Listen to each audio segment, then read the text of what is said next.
Top U.S. headlines. 1. Nationwide, No Kings protests erupt across the U.S. A massive day of protest is underway. Organizers say more than 2,500 locations across all 50 states are hosting No Kings events to oppose what they say is authoritarian overreach by the Donald Trump administration. The movement is billed as one of the largest coordinated protests in U.S. history, with millions expected. Key themes include deployment of federal troops in U.S. cities, restrictions on dissent, and fears of diminishing democratic norms. These protests are being closely watched for potential flashpoints, though organizers say they'll remain peaceful. 2. Escalating tensions between U.S. and Venezuela. The U.S. has deployed a substantial naval and military force in the Caribbean amid confrontations with Venezuela, including multiple lethal strikes on vessels allegedly used for narco-trafficking. The U.S. government accuses Venezuelan President Nicolas Maduro of leading a narco-state. Venezuela accuses the U.S. of plotting regime change.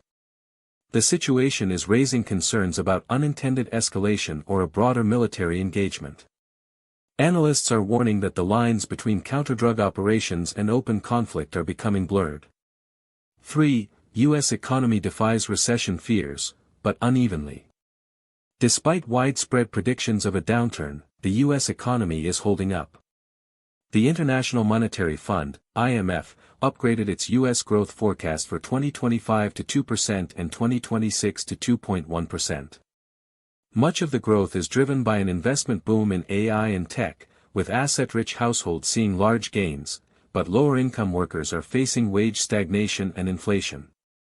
Analysts warn this gives the U.S. a two-speed economy. Strong headline numbers mask deep, structural inequalities and potential vulnerabilities.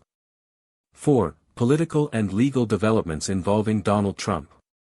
Trump reportedly shrank his commitment to providing long-range Tomahawk missiles to Ukraine, citing U.S. defense needs. He also announced a planned meeting with Russian President Vladimir Putin in Hungary. He commuted the sentence of former Representative George Santos, who had been convicted of fraud and identity theft. Former National Security Advisor John Bolton pleaded not guilty to charges of mishandling classified information, a case that may drag on for years. The federal government is still shut down, with the U.S. Supreme Court warning it may run out of funding imminently.